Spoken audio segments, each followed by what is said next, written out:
It's my feel-good breakfast show. Welcome back. You're tuning into your Feel Good Breakfast Show. This is Expresso, only on SABC3 on your Feel Good Thursday morning.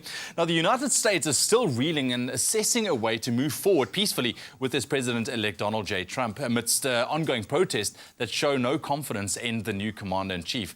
Now, with a shift in the global political paradigm looking imminent, people are actually touting German Chancellor Angela Merkel as the new leader of the free world. And here this morning to unpack this with us a little bit further, journalist and author Shafiq Morton. Shafiq, good morning. Thank you for joining us once again. Morning to you. Nice to have you back, man. Listen, so in the last decade, if we take a look at countries like Britain, France, Germany, along with the US, they've really shown a united front when it comes to, just keeping and maintaining those global ideals. Do you see that kind of changing with Donald Trump as president at the moment? Yeah, Donald Trump has changed the game completely because what has happened in the United States is that the white conservative Midwest rose up to his rhetoric. And what we have now is the fact that we have a man in charge of the world's most powerful country. Number one, has never been a politician, has never been in the White House, and has the subtlety of a brick.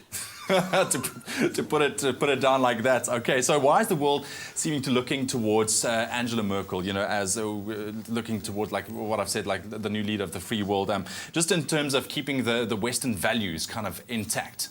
Well, the fact is, Angela Merkel, at least she has some gravitas. She's been in the seat of power for 11 years. And what is very significant is the letter that she sent to Trump congratulating him on being president. But what was clever about Angela Merkel compared to all other leaders was she tied her government's relationship with Trump to democracy. And she specifically mentioned all the issues that came up during the US elections, like racism, respect for the rule of law, all sorts of things like that, non-discrimination, non-sexism. So it's a very pointed message to Trump. So what we're seeing here is somebody showing some real statesmanship or stateswomanship. Yeah, absolutely. What do you think about the relationship that's going to be formed between her and Donald? Because I know that she was very close with Barack Obama during his run as well. I mean, what do you foresee on that front? I think it could be quite frosty at times because Trump, as I say, is diplomatically illiterate. So he's going to struggle in the beginning to understand the way that the world works, particularly in terms of foreign relations.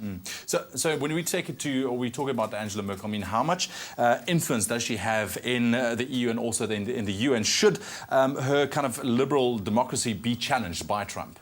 Well, Germany has limited power in the UN. They're not even a permanent member of the UN Security Council. But where Angela Merkel carries power is keeping the European Union together and trying to ensure that Trump doesn't go bananas on NATO.